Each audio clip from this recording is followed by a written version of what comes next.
நடிகரும் dubbing கலைஞருமான MS. Bhaskar வரலாறு. MS. Bhaskar ஒரு காமெடி நடிகராக இந்த திரைத்துறையில் நுழைந்து தற்பொழுது தவிர்க்க முடியாத குணச்சித்திர நடிகராக உருமாறி இருக்கிறார். இவர் எந்த கேரக்டரை நடித்தாலும் அதுல நம்பகத்தன்மையை உருவாக்குவது இவருடைய சிறப்பு இயல்பு. இவரும் நடிகர் விவேக்கும் ஒரு படத்துல சிவாஜி கணேசனை இமிட்டேட் செய்து நடிக்க அந்த விஷயம் அறிந்த பிரபு இவருக்கு போன் செய்து திட்டியிருக்கிறார்.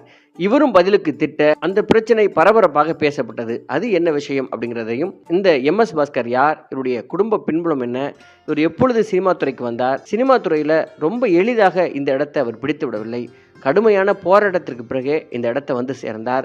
இந்த இடத்திற்கு வருவதற்கு அவர் பட்ட அவமானங்கள், சாதித்த சாதனைகள் அப்படின்னு எம்.எஸ். பாஸ்கர் அவருடைய வாழ்க்கையில ஏகப்பட்ட சுவாரஸ்யமான விஷயங்களும் தன்னம்பிக்கை தரும் விஷயங்களும் நிறைந்து கிடக்கிறது.